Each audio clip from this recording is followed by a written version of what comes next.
At patuloy na lumalakas ang ulan, tumayo na ang mag-ina at nagpaalam na ito. Yumuko ang ina ng ating bida, at sinabing, wala akong idea kung ano ang nangyayari, ngunit marami akong dapat ihingi ng tawad. Naku ma'am, napakalaking kapalaran para sa amin na makilala ang manunulat na si Jiang at mapapirma siya sa aming publishing house. Sagot ng lalaki, habang nakaharap ito sa isa't isa. Sumagot naman ang isang lalaki, alright, Mr. Jiang. May nakalimutan akong itanong sayo. Alam mo ba kung ilan volume ang balak mong gawin?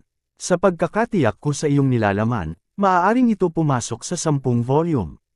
Sabi ng lalaki nang nakangisi ito. Ngumiti lang ang ating bida at sumagot ito, 60 volumes. Bahagya nagulat ang kanyang ina na parang pipigilan ito sa pagsasalita.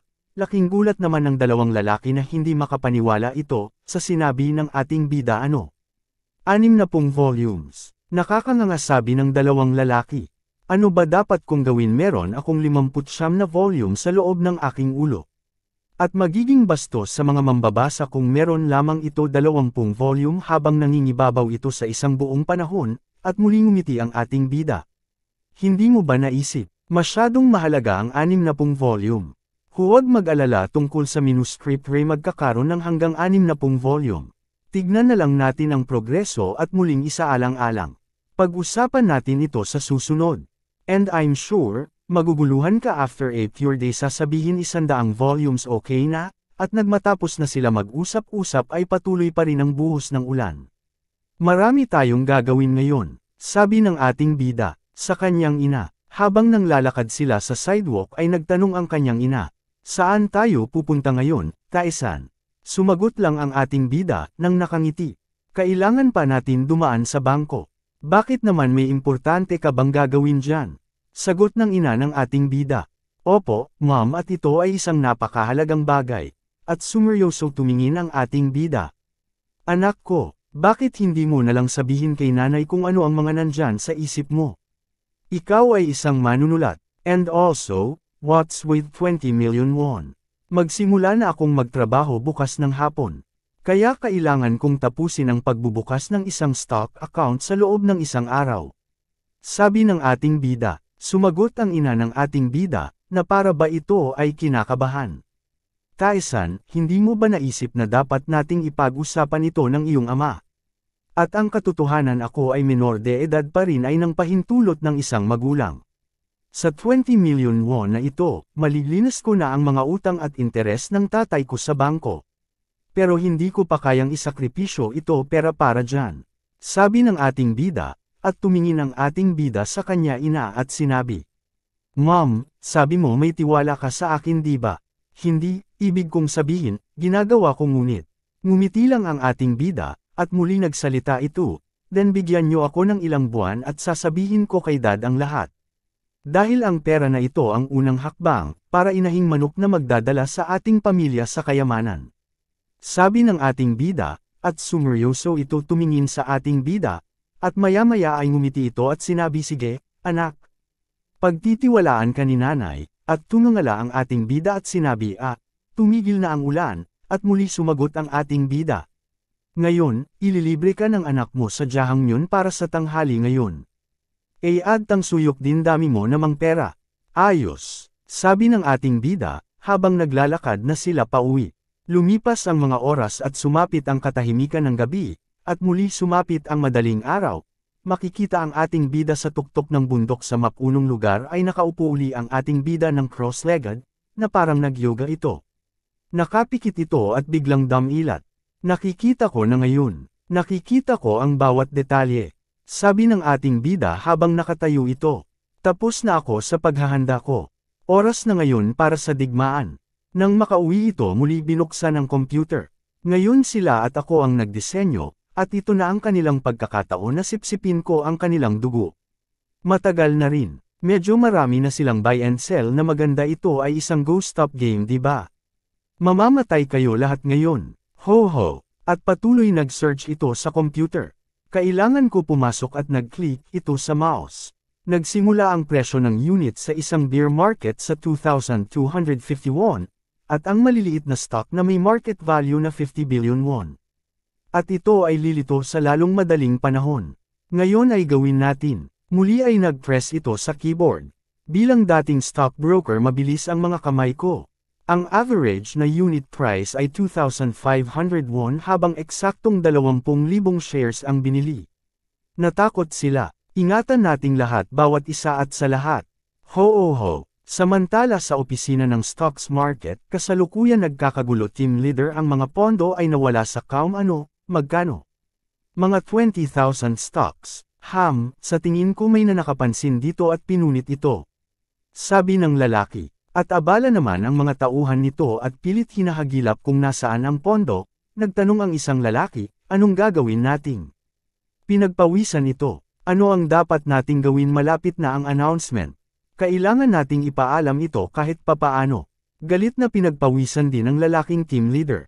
Hindi nating malalaman kung may darating pang bastos na tulad niya, kaya tignan mong mabuti. Pag nahulog tayo dito mamamatay tayo. Pasiga na sabi nito sa mga tao sa office. Dumating na sila na parang alam nila lahat ng plano nating parang multo. Sino ba ang bastos na ito? Gigil na sabi ng lalaking leader. Ang inaasahan kikitain lamang mula sa operasyon ito ay 10 bilyong won. At kung magkamali hindi bababa sa 10 tao ang kailangan makakita ng dugo para makita ang wakas. Sabi pa ng lalaki habang natatanaw ang mga gusali sa labas. Samantala sa bahay ng ating bida. Wow, pera lahat ito. Nakakagulat ito, 46 million won in just 3 days, nakakatakot ito. At mayroon pa akong 26 million won na natitira pagkatapos ay clear ang hindi nakolektang halaga. Dapat ko bang hawakan na ito ng mas mahigpit? At patuloy ito sa pag-search sa computer. Mas higit pa ako nagugutom. Wala pa akong starter. Mas maganda kung marami kang pera diba? At kung maantig ako sa perang ito, dapat ko itong ibalik. At habang nakatawa ang ating bida, kahit stockbroker ako noon, never akong naka-eco hunter ng ganitong jackpot. Magkakaroon ng bagong announcement sa development drug sa susunod na linggo. At magkakaroon ito ng maayos-ayos na graph. Panalo ka ngayon. Kailangan ko munang paikuting ang pera ho. Hindi ko alam na pag-aaral tungkol sa pagtaas ng mga halaga ng mga stock sa maikling panahon, na ginawa ko noon ako ay isang broker, ay makakatulong sa akin. At pusta ko medyo mainit ang stocks market ngayon, at isang susi ng pandaraya nang may mga stocks na binigay lang sa akin. At patuloy itong nag-type sa computer. At kung hindi ko kinuha ito, ako ay magiging baliw. Lumipas ang mga araw, sabayan sa bookstore. Boss, meron ka bang magagandang nobela? Ito ay isang bagong release, pero ang pamagat nito ay kakaiba. Magic Warrior. Ayos ang cover ang ganda. Meron ako pakiramdam ang nobela ito, ay magiging masaya. Kukunin ko ito. Binuklat ng lalaki ang ilang pahina ng comics. Talaga, medyo nenas ako sa pangunahing tauhan, ang boring, pero nakakatuwa din. Mabilis din ang plot, I'm skimming sa pamamagitan nito ay kawili-wili bagaman. Karamihan ng nasa bookstore ay napaisip sa Magic Warrior. At ano ang storya nito? Hoy bata, parang gusto mo, bilasan mo at ibalik mo agad. Sabi ng tauhan sa bookstore, opo ibabalik ko na. Kung ito ay masaya, sasabihin ko sa iyo ang tungkol dito, at lumipas ang maghapon, at sumapit ang kinagabihan. Nagkakagulo sa loob at labas ng bookstore. Mister ang Magic Warrior ay talagang kamangha-mangha. Hiniling ko sa iyo na ibalik ito ng mabilis ngunit hindi ba ito masyadong mabilis? Masaya ba? Style ko talaga. Fully pre-booked na ang mga sequels ng novel ito. Kinabukasan umaga sa bahay ng ating bida habang nag-aalmusal tahimik ang mga ito habang kumakain. Napalingon ang ina ng ating bida.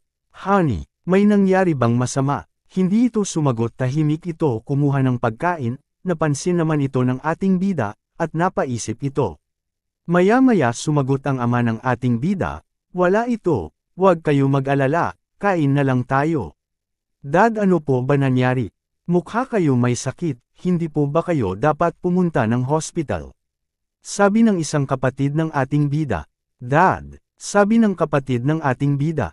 Sa tingin ko oras na para ibunyag ito. Dam na kahirapan. Maya-maya ay nilapag ng ating bida ang chopsticks na ginamit, at sinabi, salamat sa pagkain. Ang pinakamasarap na luto ni Mom soybean paste soup, ay ang pinaka-the best. Nakatawa ito at naka-thumbs up ang dalawang daliri. Ay nako, ang walang kwenta lalaking ito, bulong ng tatlo ang kanya ina at dalawang kapatid. Tumingin ang ating bida sa kanya ina at komandat ito, napatingin lang at bahagyan nakangiti ang kanyang ina. Pasasayahin ko ang depressed kong ama. Bulong ng ating bida habang nakatingin ito sa ama. Habang patuloy sila sa pagkain, naisipan magtanong ng ating bida. Wala naman kayong gagawin ngayon, di ba? Bakit kuya? Sagot ng isang kapatid. Ano ba ang kinakain natin? Sabi naman ng isa pang kapatid. O anak, may nangyari ba? Sabi naman ng kanyang ina. Ma'am, makikita ng lahat. Bulong na pahiwatig nito sa ina. Ngayon ay maglilibre ako ng pagkain, ang ibig ko sabihin lahat tayo, sabi ng ating bida. Ikaw, sagot ng nakababatang kapatid, at ang isa naman ay napapaisip. Taisan ngayon ay medyo kapos tayo. Sagot ng kanya ama. Nahabag na napatingin ang ating bida sa kanya ama. Ma'am, ilalabas mo si tatay ha? Sabi ng ating bida. Siyempre, nakangiti sagot ng kanyang ina. Dad, dalhin niyo po ang inyong ID card, at sa kambal kong kapatid dalhin niyo rin ang student ID card. Sabi ng ating bida sa harapan nila habang nakaturo paitaas ang daliri nito. Ha, bakit may ID card? Sabi ng kanyang ina. Haha, may isang bagay. Sagot ng ating bida na nakatawa. Ano bang nangyayari sa iyo kuya? Tanong isa kapatid. Meron ka bang part-time job na hindi mo ipinaalam sa amin? Tanong isa pang kapatid. Mga kapatid ko, hindi nyo dapat malaman pa, 2 years lang tayo. Ngayon ang paggamit ko ng pera. Sa pag-iisip na kumita ng pera tulad ng isang USA at sana tulad ng isang lobo. Excited na ako at habang nasa kotse sila papunta bayan. Ano? Si kuya ay isang writer. Ang royalties, din ba ay pera? Hindi naman masyado, medyo kaunti lang. Sagot ng ating bida. At nang makarating na sila sa bayan, nagpark ito ng sasakyang at bumaba at naglakad papunta sa loob ng mall. Tuwang-tuwa ang dalawang kambal na kapatid ng ating bida. Wow! Ang tagal na simula nung lumabas kami sa lungsod kasama ang pamilya. Sabi ng isang kambal, hindi pa nga nagtatagal. Parang first time lang. Sabi ng isa, habang hawak sa ulo ng ating bida ang isang kambal. At nang makapasok na sila sa loob, lumapit sila sa stand, gulat ang dalawang nitong kapatid. Ito, sabi ng dalawa nitong kapatid. Ito ay cellphone, sabi pa ng mga ito. Wow, sobrang ganda. Wow, 1.3 megapixel ang camera. Bigla napaisip ang ating bida sa narinig na sinabi ng kapatid. 1.3 megapixel. Mga anak, hindi tayo bibili niyan, halika na. Malungkot na bahagya nakangiting sabi ng ama ng ating bida. Pumili kayo ng model na gusto ninyo. Sabi ng ating bida. Ano? Gulat na sabi ng kanyang ama. Ha? Talaga kuya? Pwede ba talaga tayong pumili ng isa kuya? Kahit ano? Tuwang sabi ng kapatid ng ating bida. Kaisan, hindi ba masyadong mahal yan para sa mga kapatid mong babae? Kahit makatanggap ka ng royalties, sobra na. Sabi ng kanyang ama na tumatanggi ito. Kayo mama at dad, pumili rin po kayo ng telepono na gusto nyo, ang design ng cellphone ay napaka-cute. Sabi pa ng ating bida sa kanyang ama.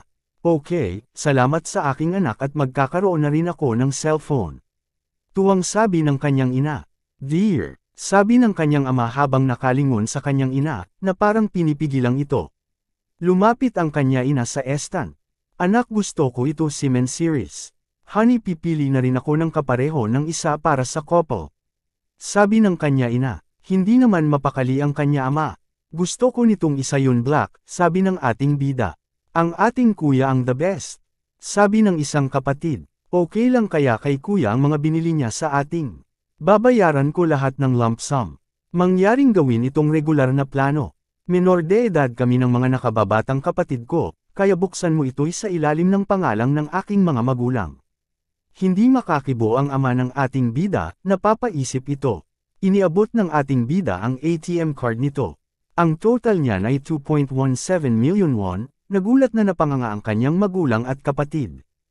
Ha! 2.17 million won. Salamat, sabi ng ating bida sales lady. Ang subscription fee ay free. Na, sabi ng sales lady. The best ka kuya, sabi ng kapatid nito. Mabuti pa kumain na rin tayo ng tanghalian, mabuti pa nga. Samantala sa opisina ng stocks. Ano? Sigaw ng isang lalaking mataas ang posisyon sa stocks. Anong klaseng siraulo daga ang dumating ngayon umaga? Hindi ko po alam sir, doon po galing sa Commune and Gov, kabado sagot ng lalaki. That fuck. Magkano lahat ng total? Sigaw na sagot ng head ng stocks. About billion po, sagot ng lalaki. Galit na tumayo ito. Sino ang bastos sa mga oras na ito? Kapareho ba ito nung huli? Magkaiba ang halaga ng pera. Para siyang super langgam na dumating sa mga oras na ito. Ito ay isang bastard na hindi alam ang etika sa negosyo. Fucking bastard. Inis na sabi ng lalaki. Ano po ang gagawin nating sir? Sagot ng lalaki. Anong ibig mong sabihin ano ang dapat nating gawin? Pupunta tayo ayon sa senaryo. Kung ihagis ito, kuning ang lahat. Pasiga na sabi ng lalaking head ng stocks. Samantala habang naglalakad ang mag-anak ay bigla huminto ang ating bida. Bakit kuya? Tanong ng kapatid ng ating bida. Taesan bakit? Sabi naman ng kanyang ina. Okay Tere papasok tayo, dito, at binuksan nito ang pinto ng isang store. Gulat na kinabahan ng pamilya ng ating bida at sinabi. Taesan ang lugar na yan ay. Pagkabukas ng pinto, ay bumungad sa kanila ang mamahaling mga sasakyan. Hindi makapaniwala ang kanyang pamilya. Lumapit sa kanila ang store manager. Hello, maligayang pagdating sa Samyang Car ng pananampalataya at kaligtasan. Nagulat na napanganga ang kanyang magulang at kapatid. Wala nang mas mahalaga pa sa kaligtasan ng aking pamilya. Naglakad-lakad ang ating bida, na sinusundan naman ng kanyang pamilya naghahanap ng ayon sa gusto niyang sasakyang. At ito ang araw ng gusto ko, at nang may mapili itong sasakyan ay huminto ito mismo sa tapat. Ma'am ano tingin mo sa kotse ito? Gulat na hindi makapaniwala ang kanyang pamilya sa pinili nitong kotse. Samyang's representative SUV Rockstone. Mukha siyang matibay sagot ng kanyang ina ng kabadong ngiti, napapaisip naman ang kanyang ama. Sa tingin ko ang kotse ito, ay perpekto para sa kapatid kong kambal sa paghahatid sa kanilang school. Tama ba mga kapatid ko? Sabi ng ating bida, Taesan, bakit ba kumikilos ka ng ganyan ngayon? Kuya, ihahatid ba kami ng ganyan kotse araw-araw? Sabi ng kambal, sa tingin mo ba ang kotseng ito ay nababagay sa aming mga pangangailangan? Hindi mo alam, pero hindi talaga maganda ang sitwasyon ng pamilya natin. Sabi muli ng kanyang ama. Tumingin ang ating bida sa kanyang ama. Dad simula ngayon, ako po muna bahala. Huwag po kayo mag-alala. Sagot ng ating bida sa kanyang ama. Honey, alam mo. Kanina pa kukunin ni Taesan itong sasakyan na ito nang hindi nalalaman ng kambal. Sabi ng kanya ina sa kanya tatay, at iniabot nito ang bank book. Bakit may bank book? Sabi ng kanyang ama habang nagtataka ito. Sikat yata ang librong inilathala niya. Paliwanag pa ng kanyang ina. Binuklat ng kanya ama ang bank book, at gulat ito sa nakitang laman nito, 50 million won. Bulong ng kanyang ama, ganitong kalaking pera, dahil kay Taesan. Honey ang ating anak ay binata at matured na tama. Sabi ng kanyang ina, ang batang ito ay, Dad, magtiwala kayo sa anak ninyo. Nakangiti sagot ng ating bida na nakaturo pa ang kanyang sarili. Ay adult na, okay, anak, oo ang iyong tatay ay naniniwala sa'yo. Sagot ng umiti ang kanyang ama. Napatingin naman ang ating bida sa kanyang ama. Alam ko ang nararamdaman ni Papa. Ito ay isang halaga na maaaring magbayad ng interes ng buwan ito sa pamamagitan lamang ng pagkalkula ng mga gastos ng mga cellphone kanina. Huwag kang mag-alala Dad, mula ngayon, magsisimula ang isang bagong kasaysayan ng pamilya Jiang. Meron ka bang stock na sasakyan na pwedeng ipadala? Ngayon, tanong ng ating bida sa manager. Pasensya na po sir itatanong ko. Kung wala naman, ayos din itong exhibition car. Nilapitan niya ang dalawang kapatid ay inakbayan at ang isa ay hinawakan sa ulo. Dapat pumasok muna kayong dalawa sa kotse ito, at isasama ko kayo sa pag-shopping. At simula ngayong ang head ng pamilya ito ay ako. Nakita niya ang tuwa at saya ng kanyang magulang at pati na rin ang kambal niya kapatid. Kuya I love you. At katapusan na ngayon ng buong kurso. Lumipas ang mga araw, sa isang apartment. Nagbihis ang ating bida. Kinakabahan ako ang weird ng pakiramdam ko. At inilagay nito ang nameplate. Matagal na rin mula, nung manggaling ako sa school. Talagang naninibago ako sa pagiging high schooler, nag-abang ito ng boss, Nang huminto ang bus ay sumakay ito at katulad ng kapwa estudyante marami pasahero estudyante sa bus na nakatayo. Katulad lang ng dati nung ako'y estudyante pa. It's been a long time, guys. Nakita nito na may isang bakante upuan. Parang kailan lang, ito rin ang upuan ko. Pareho lang din. At naglagay ito ng earphone sa tainga. At nang may lagay ito, kahit na ang kantang Bayin Monse ay naririnig ko noon kapag ako ay papasok sa school. Patuloy na nakinig ang mga pasahero sa kanta, habang ang ating bida ay nakatanaw sa bintana sa labas ng bus. Ngayon ang araw na ang sodang ay magiging online maaari ako ay papasok sa paaralan, ngunit ang aking mga pamumuhunan ay patuloy na pumapasok. Ngayon ang net worth ay dapat na higit sa 1 bilyon won. Sabi ng ating bida sa kanyang sarili habang nakatanaw ito sa labas ng bus. Dahil sa ginawa kong ito bilang isang otomatikong fufu. Ito ang mga nasa isip ng ating bida. Kadalasan ang mga langgam ay hindi namumuhunan sa mga presyo ng stock na hindi nagbabago. Isinapanganib ng mga langgam ang kanilang buhay sa tumataas na mga stock at nasisiyahan sumakay sa mga alon. Mahilig sila sa pagsusugal at ang ginamit na puwersa ay ang kalikasan ng mga langgam. At isa rin ako sa mga langgam. Sa harapan ng mga puwersa ang mga graph ay walang kahulugan, at sa huli ang mga langgam ay hindi maaaring manalo laban sa kanila. At sila ay natatapos sa sponging off ang mga ito. Gayunpaman, at ako ang may hawak ng kaalaman sa hinaharap at ang impormasyon ay nasa harap ko. Kahit na may mga stock gods, halos imposible para sa akin na makaligtaan ng shot na ito. Patuloy na sinasabi sa isip ng ating bida. Kaya malungkot na bakasyon ay tapos na. Sabi ng isang estudyante, napalingon naman ang ating bida. Bakit ang pula ng mukha mo? Tumulong ka ba sa pag-harvest ng paminta sa bukid? Tinignan ng ating bida ang nag-uusap. Sila pala yun, hindi, nagpunta ako sa Guangdali kasama ang aking pamilya. Sabi ng isang babae, oh, talaga, nakakainggit ka naman. Tinignan ng ating bida ang dalawang babae at pinag-aralan ito. Si Mijan na vivaciously nagyayabang na nagbakasyon siya. At ang katabi niya ang seloso niyang kaibigan, habang nagtatawanan ang dalawang babae, ay bigla napatigil ito at napatingin ito sa ating bida. Nagulat ang dalawang babae. Tinitigan nito ang ating bida. Hindi naman umimik ang ating bida. Nagkawari ito busy sa pakikinig ng musika sa kanyang tainga. Ang sobrang gwapo naman niya. Sabi ng isang babae. Oo nga. Sabi naman ng isa. Tinignan ito ng ating bida, bago ito nagsalita. Kung ang bag mo ay mabigat, pwede ko ito hawakan para sa iyo. Gulat ng dalawan babae. Yun bag ko mabigat, agad ibinigay ng babaeng may salamin ang bag niya. Okay lang. Sabi naman ng isa, okay lang ibigay mo na sa akin. Sabi ng ating bida, sino siya hindi ba siya mukhang pamilyar? Ang mukha niya ay parang nakita ko na pero. Pakiramdam ko parang nakita ko na ang mukha niya dati pa. Sabi ng dalawang babae napansin naman ito ng dalawang lalaki, may isang mabait na lalaki na ganyan sa bus na ito. Parang hindi pamilyar yung mukha niya. Hindi ko makita dahil nakaharang ang bag ni Myung Chul. Sabi ng isang lalaki tanungin ko ba siya? Sagot naman ng isa, baliw, tama nagkaroon ng seniority system sa bus na ito. Bulong ng ating bida. Humanga naman ang mga babaeng estudyante. Ang gwapo niya, he's so hot. Pasado siya sa gusto ko, ang mga babaeng estudyante na may natitira pang inosente sa hinaharap ay sila ang unang gagawa ng hakbang at humingi numero ng lalaki. Ngumiti siya. Sa tingin ko nahuli niya tayo na nakatingin, try na lang natin siyang kausapin. Maya-maya ay tumigil ang bus at patuloy pa rin ang pakikinig ng ating bida sa musika at sumakay ang isang babae. Napansin agad ito ng ating bida. Umakyat sa bus ang isang magandang babae. Ang babaeng gusto ko ulit makilala. Sinundan ito ng tingin ng ating bida. Yung mapapatingin talaga ako kahit malayo pinagmasdan ito ng ating bida kahit nakatalikod. Ang first love ko, ang crush ko, at lumingon ng bahagya ang babae at si Lee Yurin.